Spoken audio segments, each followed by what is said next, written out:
আপনার পা ধরে গিয়ে ক্ষমা চাইবেন। আপনি কোথায় হাত দিয়েছেন আপনি বুঝতে পারেননি। মতুয়ারা সাবধান হয়ে যান এই জাতীয় ফকির থেকে।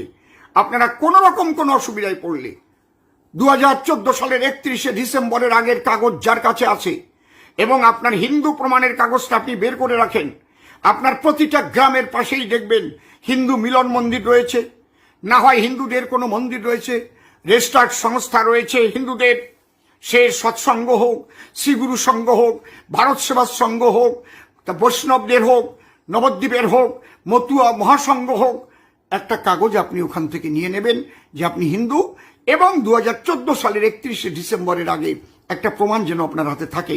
যদি কোনো আরপিএফ, কোনো জিআরপি আপনাকে ধরে জেলে ঢুকাতে চায়, আপনি আমাকে ফোন করবেন, আমি যেখানে থাকি সেখান থেকে আমি অ্যাকশন নেব। সেদিনও কৃষ্ণনগর থেকে একজনকে আমি ছাড়িয়েছি, বাপ বাপ বলে ছেড়ে দিতে বাধ্য হয়েছে। আপনারা আমাকে স্মরণ করবেন, আমার ফোন নাম্বার 9735007598।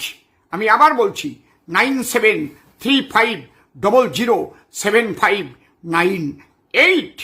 আপনারা হুঁশিয়ার হয়ে যান এই জাতীয় দালাল যারা, কারণ বুঝতে পারছে এরা 26 সালে মতুয়াদের ভোটে, রাজবংশী ভাইদের ভোটে এবং ওবিসি ভাইদের ভোটে, এবং যারা রাষ্ট্রবাদী মুসলমান ভাইরা, সব মুসলমান তো কখনো খারাপ হয় না, আমি কখনো বলি না সব মুসলমান খারাপ, আমি তাদের বিরুদ্ধে আমাদের লড়াই, যারা জেহাদি তালিবানি সন্ত্রাসী মুসলমান তাদের বিরুদ্ধে আমাদের লড়াই।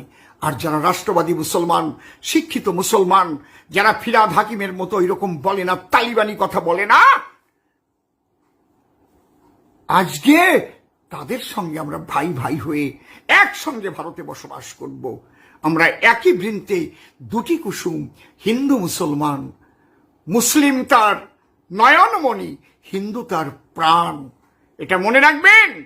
হিন্দুদের যদি কেউ খতম করতে চায়, হিন্দু হচ্ছে প্রাণ, তাহলে প্রাণটা বেরিয়ে গেলে মুসলিমরা নিজেরা মারামারি করে, কাটাকাটি করে তারাই মারা যাবে। এই জন্য যারা শুভবুদ্ধি সম্পন্ন মুসলমান তারাও জাগ্রত হন এই জেহাদিদের বিরুদ্ধে। আমাদের হাতে হাত মিলিয়ে আপনারা পশ্চিমবঙ্গ থেকে 26 সালে এই জেহাদি সরকার, তালিবানি সরকার, মুসলিম লীগের সরকারকে আপনারা উৎখাত করুন, এবং এই জাতীয় যারা দালাল, এই দালালদের আপনারা নিজেদের গ্রামে ঢুকতে দেবেন না, উৎখাত করুন এদের।